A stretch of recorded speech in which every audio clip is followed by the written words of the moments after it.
Good morning po sa inyo mga sir, mga ma'am. Si Sir Mom po tayo. Ito po may estudyante po ngayon. Si Sir, pangalan? Kirk Lawrence Andong. Taga saan si Sir? Taga Iloilo. Yan o, malayo-layo. Sino yung shoutout ni Sir? Pa-shoutout nga pala sa asawa ko dyan sa Iloilo, si Risa May Stasyon. Yan. Ingat kayo lagi dyan. Yan lang. Saka sa mga tropa dyan sa Cavite, Jasville. Sige. Okay. Yan lang Sir. Sige, magdadrive na to si Sir. Ayun na po si Sir. Si Sir po is mag-a-additional siya ng code C. So yun nga po, ang requirement sa LTO is yung PDC certificate po. Ayun si Sir, mag-a-additional siya ng code C.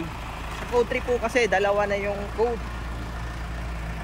Dalawang code po ang ano sa code 3. Dati kasi pag may code 3 ka, pwede kang mag-drive ng truck at bus. Ngayon, magkahiwalay po yung code. Si code C para sa mga straight truck, si code D naman para sa mga bus.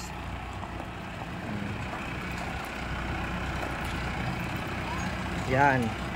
Dapat po ang lisensya nyo 4 na taon na professional. Yung code 2 nyo. Ito si Sir, yung mamanehuhin niya i-truck. Kaya code C ang kinukuha niya.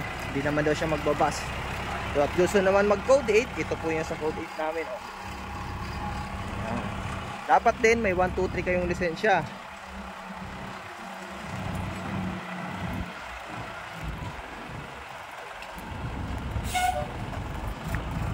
O, shout out kay Sir Joey Valderrama.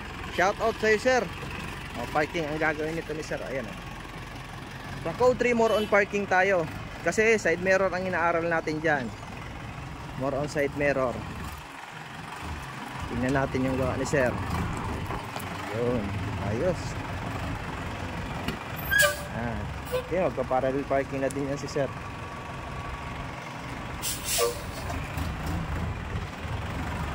Shoutout nga po pala dyan sa mga estudyante ko at followers. Yan, pa-share po ng mga video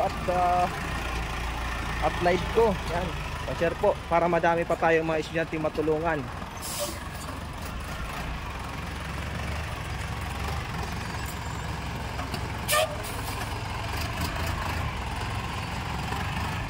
Pa-share po ng mga live.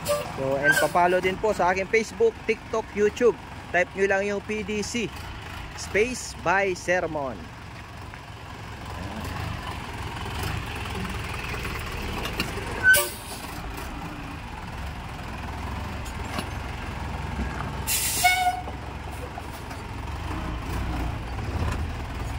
Up, brake, ayos. Yan, neutral. Okay na Sir. Sir. Okay. Yan po yung mga gusto mag-additional code 3 at code 8 PM lang po. Maraming salamat po. God bless po sa inyo lahat.